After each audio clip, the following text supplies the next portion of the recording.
Amén. El Señor dice así: era el año 15 del imperio de Tiberio César. Poncio Pilato era entonces gobernador de Judea. Herodes era tetrarca de Galilea. Su hermano Felipe era tetrarca de Iturea y de la provincia de Traconite. Y Lisanías era tetrarca de Abilinia.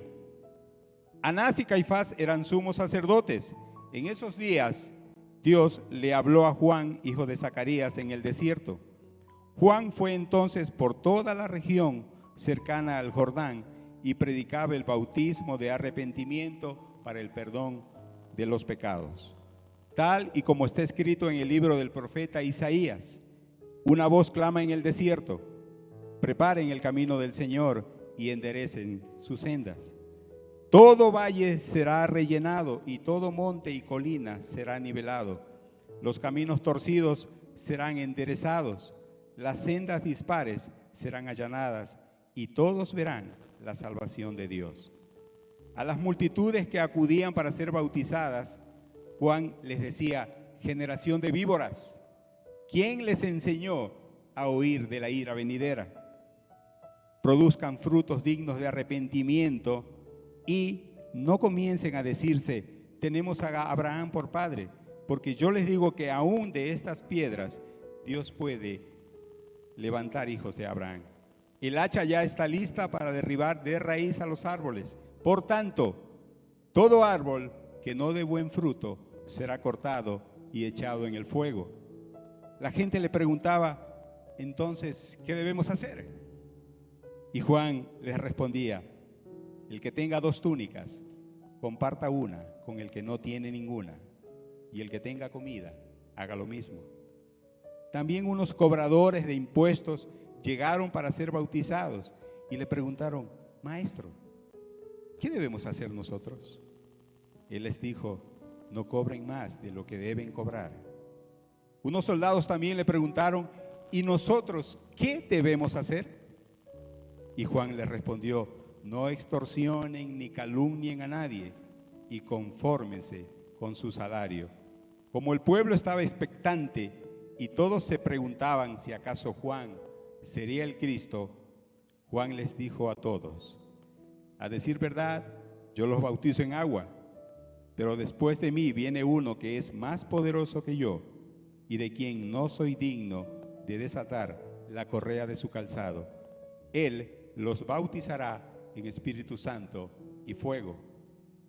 Ya tiene el bieldo en la mano, de modo que limpiará su era, recogerá su trigo en el granero y quemará la paja en un fuego que nunca se apagará. Con exhortaciones como estas y con muchas otras, anunciaba al pueblo estas buenas noticias. Dios bendiga su palabra. Dispongamos nuestro corazón, nuestro espíritu, para recibir de parte del Señor su palabra. Amén. Muchas gracias, Panchito. Vamos a orar para poner en manos de Dios este tiempo. Gracias, Padre Santo, gracias por tu palabra. Gracias porque tu palabra es verdad, porque con ella, Señor, iluminas nuestros corazones, nos alientas en los momentos de desánimo, nos animas, Señor, a seguir adelante. Gracias por tu iglesia, Señor. Gracias porque tú preparas nuestros corazones para escuchar tu voz. Gracias, Señor, porque tu Espíritu Santo está aquí y te pedimos que tu Espíritu Santo sea moviéndose con poder para que nosotros podamos escuchar tu palabra y transformar nuestra manera de vivir conforme a lo que tú quieres. Te adoramos y bendecimos, Señor, y toda la gloria y honra sea a ti. En el nombre de Jesús, amén. Amén. Pueden tomar sus asientos. Hoy tenemos pues el estudio de Lucas capítulo 3, con un preámbulo en el capítulo 1.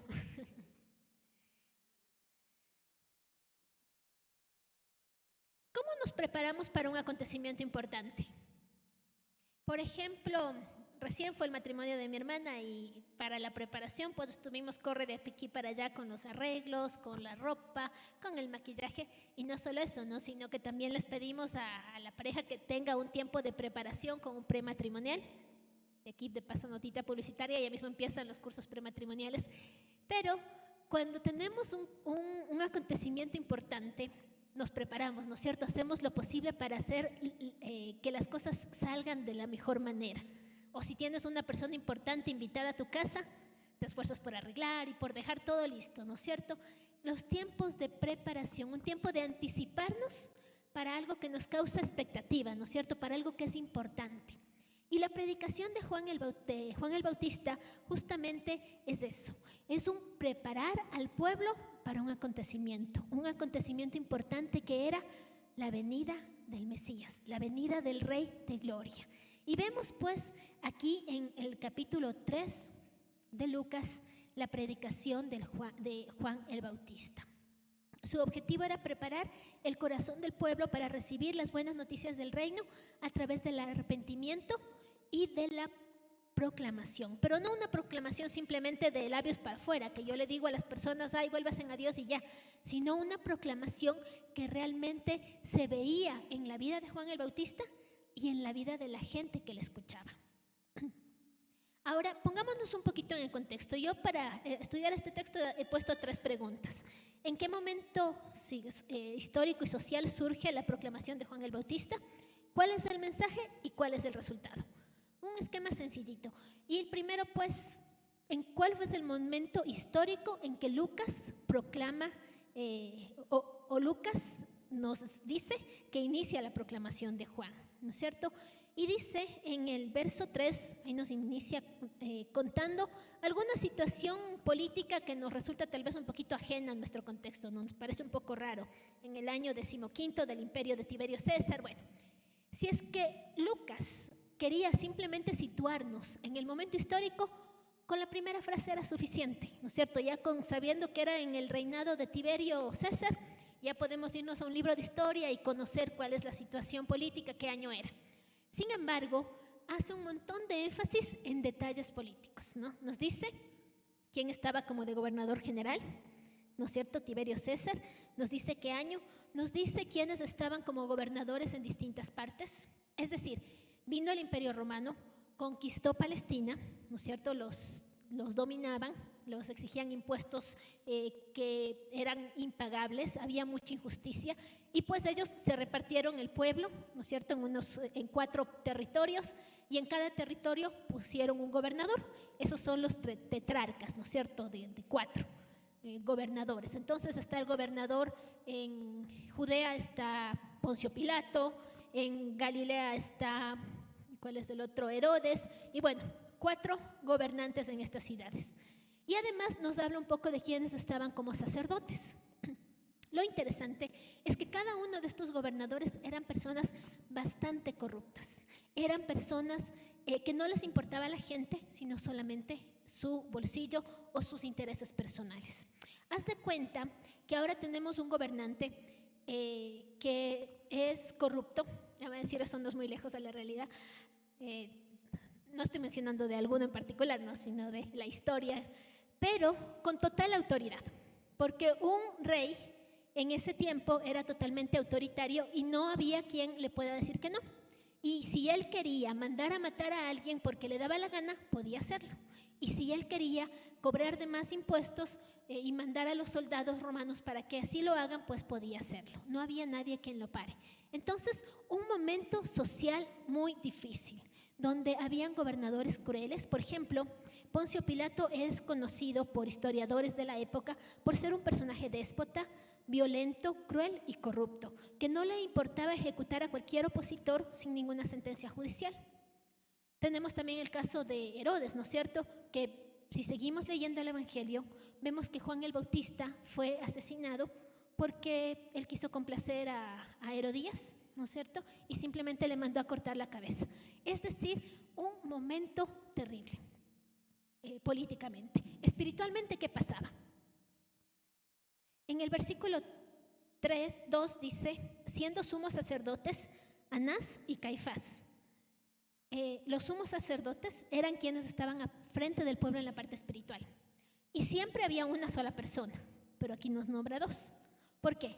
Porque digamos que la cara política era Anás, pero quien movía los lazos por atrás era Caifás, que era su suegro, ¿sí? Y ellos hicieron cualquier cantidad de artimañas políticas con tal de mantenerse en el poder. Esos eran los sacerdotes del pueblo. y era la situación que ellos estaban viviendo. Un momento de incertidumbre, un momento de miedo, y tal vez tú dirás, mucho peor que lo que ahora vivimos, pero hasta cierto punto cuando pensamos en nuestra época actual y contemporánea, también vemos que pasamos por momentos difíciles, ¿no es cierto? Y mira, en el verso 2 dice que siendo ellos sacerdotes, dice, vino palabra de Dios a Juan, hijo de Zacarías, en el desierto. ¿A qué te recuerda esas frases? Parecen los profetas del Antiguo Testamento, ¿verdad? En el Antiguo Testamento es más o menos esta dinámica. Vino palabra del Señor a Oseas y en tal momento. Entonces, Juan el Bautista es el último de los profetas parecidos a los del Antiguo Testamento.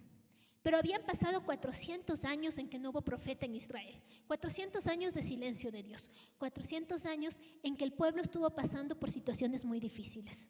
Pasaron de ser dominados por un imperio a otro imperio y a otro imperio. Y durante ese tiempo hubo silencio. De hecho, 400 años antes están otros profetas anunciando que iba a haber un juicio de parte de Dios. Pero ahora Juan se levanta para traer un mensaje de esperanza. Un mensaje de esperanza en medio del desierto. Habíamos dicho en algún momento que la palabra desierto en la Biblia también implica un tiempo de prueba, un tiempo difícil. Y es en el desierto donde los israelitas tienen que pasar para llegar a la tierra prometida. Y es en el desierto donde vemos ahora que la voz que clama en el desierto, Juan el Bautista, se levanta para proclamar esperanza. En un momento de desesperanza, en los momentos de las más oscuras tinieblas, podemos ver la luz de la palabra de Dios. Y a veces nosotros pasamos por momentos de desierto espiritual, donde nos sentimos tal vez vacíos, desierto porque pasamos por problemas cotidianos, porque vemos la injusticia. Ahorita mismo, ¿no es cierto? Si nosotros prendemos la televisión y vemos las noticias, quedamos asustados por los problemas que se están dando, ¿no es cierto? Políticamente, el aumento de la violencia, hay mucho temor de salir a la calle porque hay aumentado la violencia. Es decir, también estamos pasando por un momento de desierto, por un momento de prueba. Y tal vez tú personalmente estés pasando por momentos de desierto, ¿no es cierto? Por problemas en tu trabajo, problemas familiares, enfermedades, tantas cosas que a veces pasamos. Sin embargo, en ese desierto nosotros podemos escuchar la voz de Dios. Voz que clama en el desierto, es la palabra de Juan, enderezad los caminos. Ahora, para entender un poquito más esta palabra de Juan el Bautista, vamos a Isaías. Isaías capítulo 40, versos 1 al 5. Isaías 40 del 1 al 5.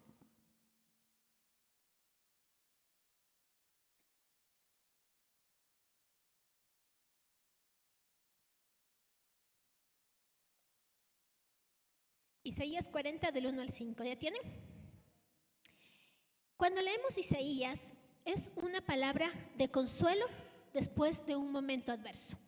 Cuando las primeras personas que leían o que escucharon al profeta hablar estas palabras, estaban ellos pasando por un momento espiritual de desierto y por un momento de desierto también en su vida cotidiana. Haz de cuenta que viene una persona, gobierna y conquista la ciudad donde vives y te llevan de esclavo a otra ciudad.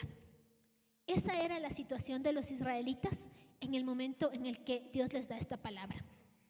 Isaías 41 dice: consolaos, consolaos, pueblo mío, dice vuestro Dios. Hablad al corazón de Jerusalén. Decidle a voces que su tiempo ya se ha cumplido, que su pecado es perdonado, que doble ha recibido de la mano de Jehová por sus pecados. Verso 3. Vos que clama en el desierto, preparad el camino a Jehová, enderezad calzada en la soledad a nuestro Dios. Todo valle sea alzado y bájese todo monte y collado, y lo torcido se enderece y lo áspero se allane. Y se manifestará la gloria del Señor y toda carne juntamente la verá, porque la boca de Jehová ha hablado.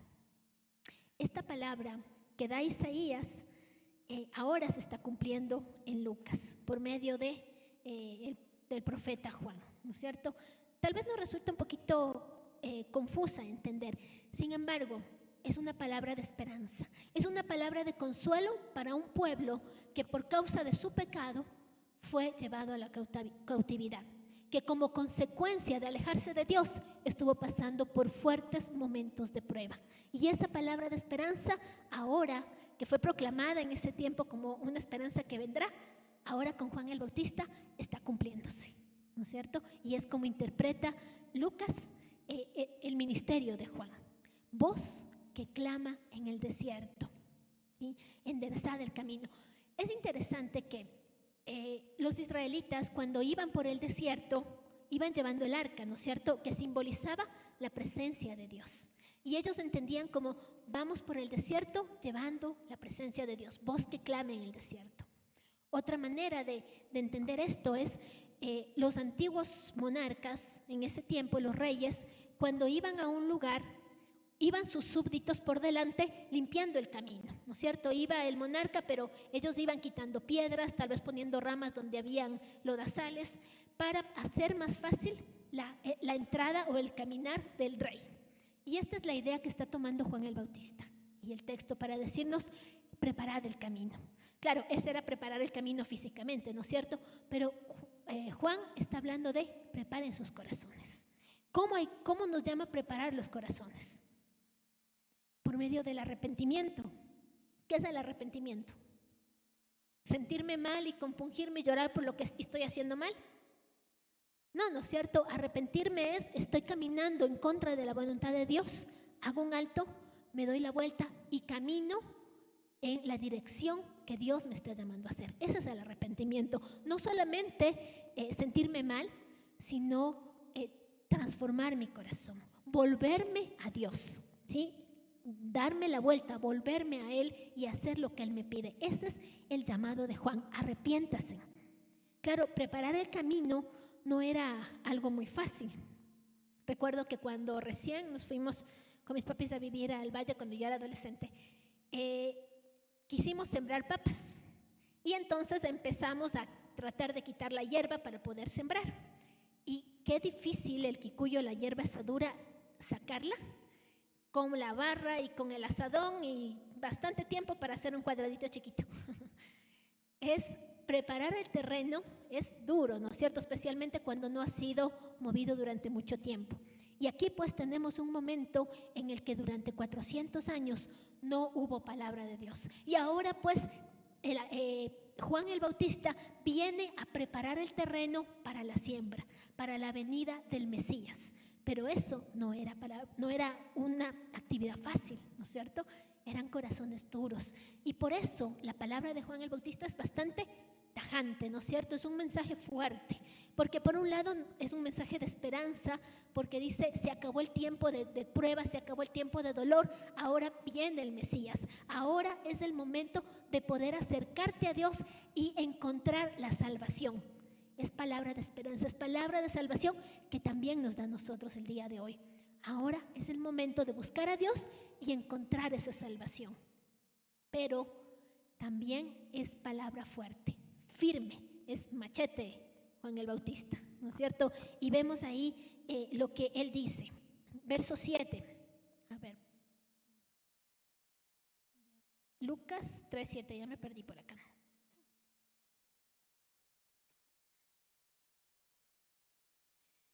Y decía a las multitudes que salían para ser bautizadas por él: oh generación de víboras, ¿quién os enseñó a huir de la ira venidera?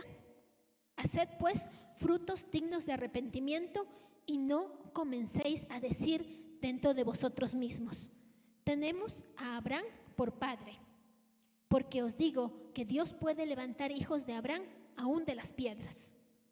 Verso 9. Y ya también el hacha está puesta a la raíz de los árboles. Por tanto, todo árbol que no da buen fruto se corta y se echa al fuego.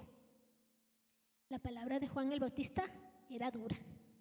No era una palabra que estaba para escuchar lo que nos gusta oír, porque a veces sí escuchamos muchas prédicas que nos dicen lo que queremos escuchar.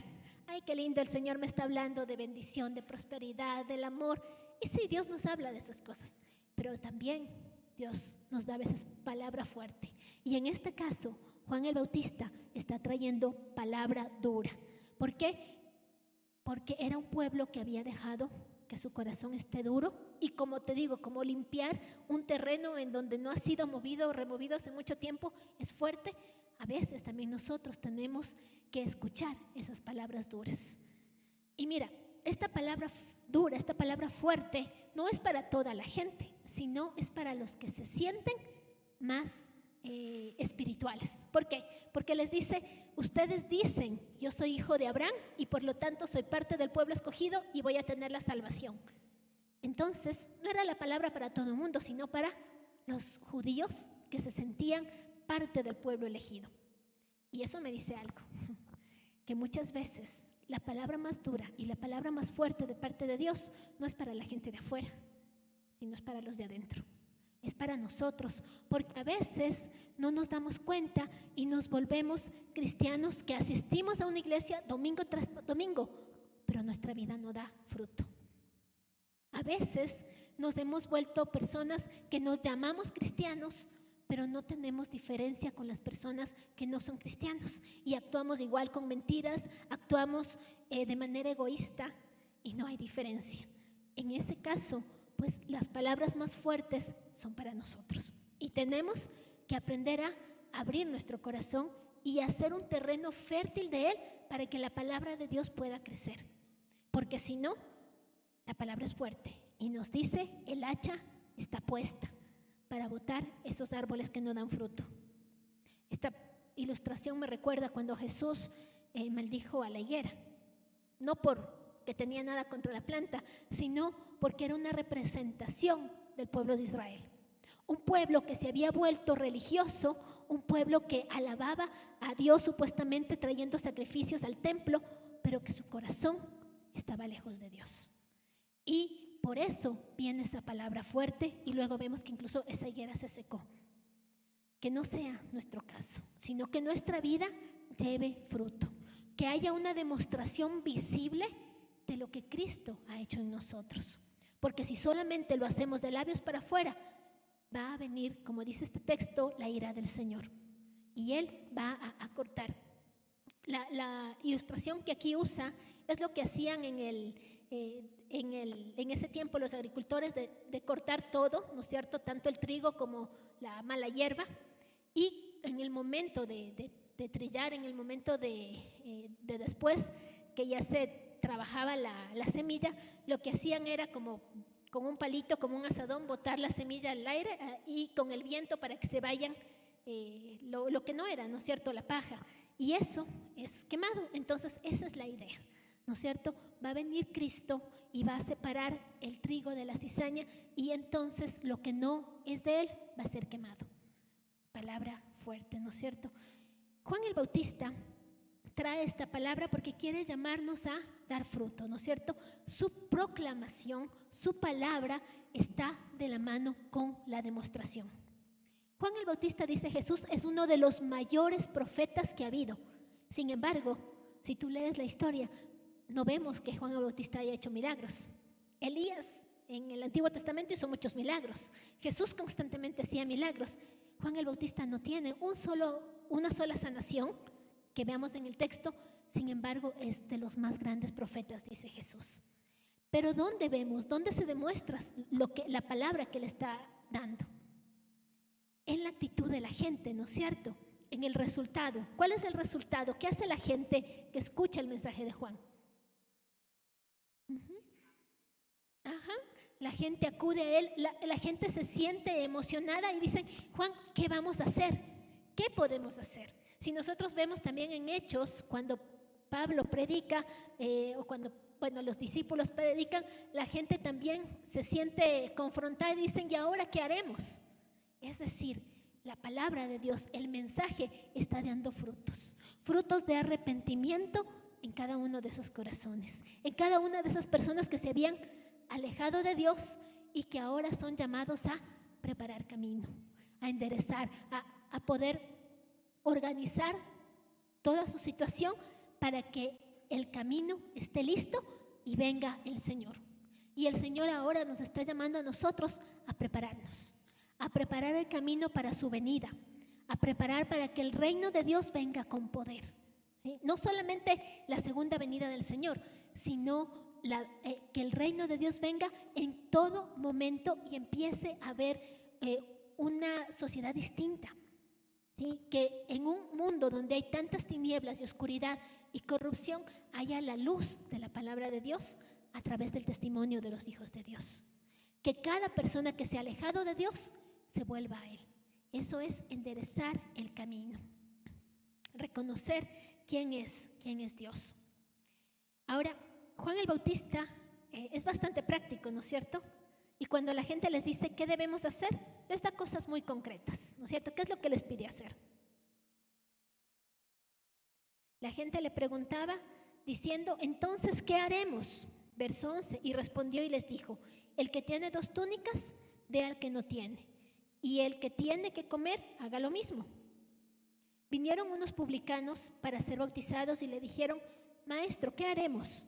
Él les dijo, no exijáis más de lo que les está ordenando. También le preguntaban unos soldados diciendo, ¿y nosotros qué haremos? Él les dijo, no hagáis extorsión a nadie, ni calumnies, y contentaos con vuestro salario. Práctico, ¿no es cierto? A cada uno les dice lo que deben hacer, enderezar sus caminos. ¿Qué es lo que les dice a la gente que hagan?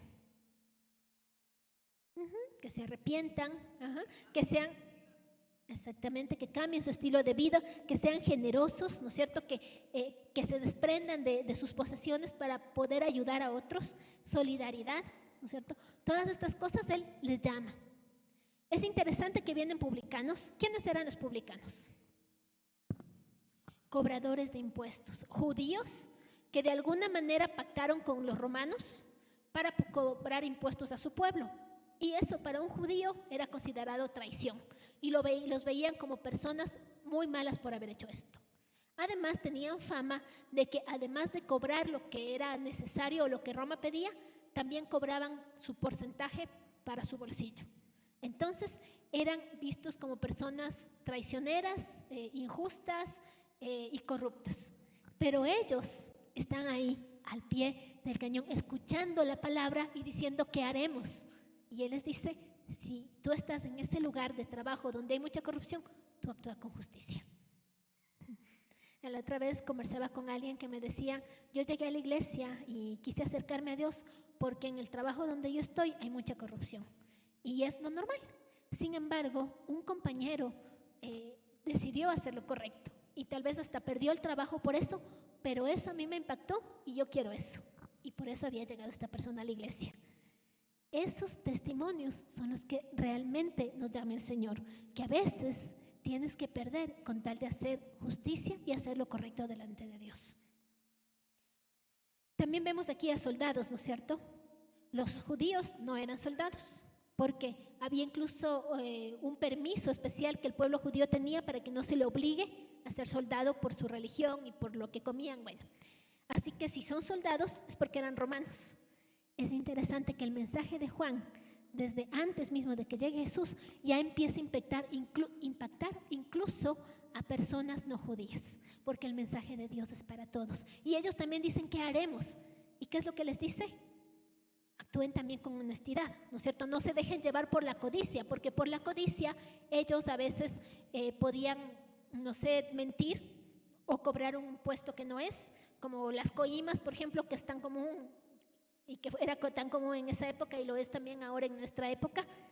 A ellos lo que les dice Juan es, no se queden con estas ganancias deshonestas, sino que hagan lo que tienen que hacer, cobren lo justo y confórmense con su salario.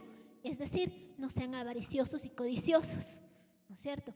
Entonces es un mensaje práctico y nosotros tenemos que hacer eso, que el ser cristianos, que el amar a Dios se vea en nuestra conducta, se vea en nuestra manera de hablar, se vea en lo que publicamos en redes sociales, se vea en todo lo que nosotros proyectamos hacia afuera, que podamos mostrar que Cristo está en nuestras vidas. No porque hablo y a todo mundo, no sé, tengo el Dios te bendiga en la punta de la lengua. Está bien bendecir, pero eso no es característica o no es prueba de que amo a Dios, sino toda mi vida. ¿no es cierto? La demostración y la proclamación van de la mano. Finalmente, pues, ¿qué es lo que hacía Juan el Bautista? Él direccionaba a Cristo, a toda la gente. Como se crea esta expectativa y la gente dice, por fin se acabó el tiempo de silencio de Dios, y a Dios levantó un profeta, seguramente Él es el Mesías. Y entonces se acercan y lo buscan y le dicen, ¿tú eres el Mesías? ¿Y qué contesta Juan? No, yo soy una voz que clama en el desierto. Es la humildad y la sencillez de Juan, de lo que él dice, de cómo viste, de su ministerio, algo que me impacta a mí un montón. Porque en esa humildad y sencillez, Dios hizo con él cosas grandes, ¿no es cierto? Y nosotros también somos llamados no a lucirnos, sino a llamar a que Cristo sea visible, que Él sea el que brille. A veces queremos nosotros brillar, ¿no es cierto? Nosotros queremos lugares importantes en la iglesia, lugares importantes en nuestro trabajo. Queremos nosotros brillar. Pero lo que tenemos que hacer es permitir que Cristo brille y nosotros menguar. Juan el Bautista empieza aquí a menguar en su ministerio para impulsar el ministerio de Jesús. A mí me gusta que la tradición asignó el 21 de junio, creo que es como el nacimiento de Juan el Bautista, junio-julio, por el solsticio, bueno, por el diciembre, dice que se asignó como Navidad porque es el día del sol naciente, ¿no es cierto? Y en junio, que es el día del sol poniente, es decir, cuando empieza como a decrecer la luz. Y es justamente para ilustrar esta idea. Él surge, Juan el Bautista, y él empieza a menguar para que Cristo sea el que brille. Y eso tenemos que hacer en nuestras vidas. Apuntar a la gente que vea a Jesús, no a nosotros. A veces estamos muy preocupados de que nos vean a nosotros, de cómo voy a quedar yo. Tenemos que más bien permitir que la gente mire a Jesús. Y de esa manera es el Espíritu Santo obrando. Juan el Bautista les dice, yo los bautizo con agua. El agua es un símbolo visible de su transformación, y con eso ustedes están demostrando lo que Dios hace.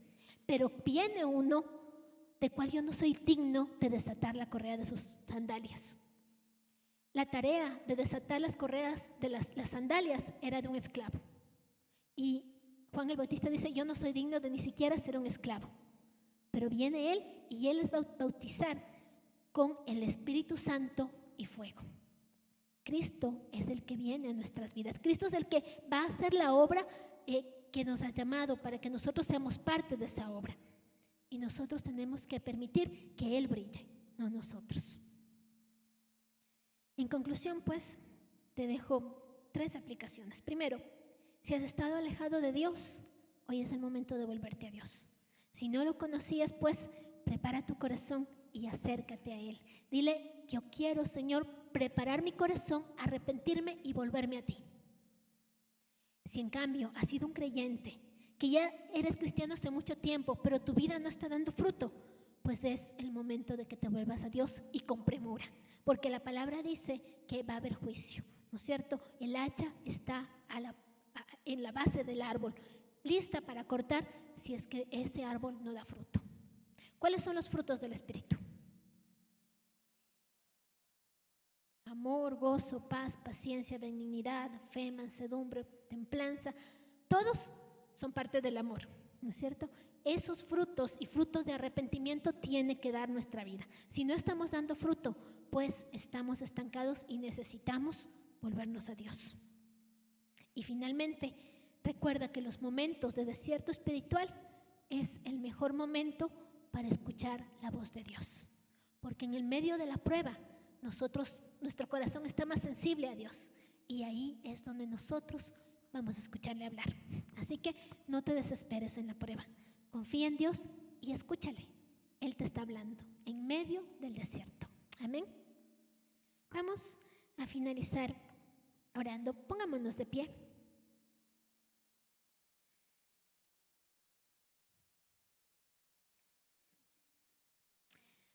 Padre Celestial, te damos gracias por tu palabra. Gracias por el testimonio de Juan el Bautista, que nos llama al arrepentimiento, nos llama a preparar nuestro corazón, a enderezar nuestro camino para que seas tú viniendo a Él. Señor, limpia nuestra vida de toda maldad y pecado. Si en nuestro corazón ha habido injusticia, ha habido maldad, te pedimos perdón y te rogamos que nos ayudes para poder volvernos a ti.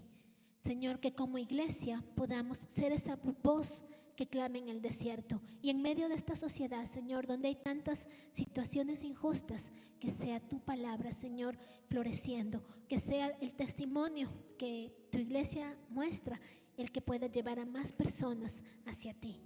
Señor, ayúdanos a seguir el ejemplo de Juan el Bautista, con amor, humildad y sencillez, ser instrumentos en tus manos. Y que tu reino, Señor, venga, que tu presencia, Señor, esté con nosotros y que este mundo pueda ser impactado por tu presencia, Señor. Perdónanos porque como iglesia hemos hecho muy poco, Señor, de lo que debíamos hacer. Y te rogamos que nos ayudes a hacer esa luz, Señor, a llevar la luz de tu palabra a todas las naciones. Te damos honra y te damos gloria, Padre. En el nombre de Jesús. Amén. Amén.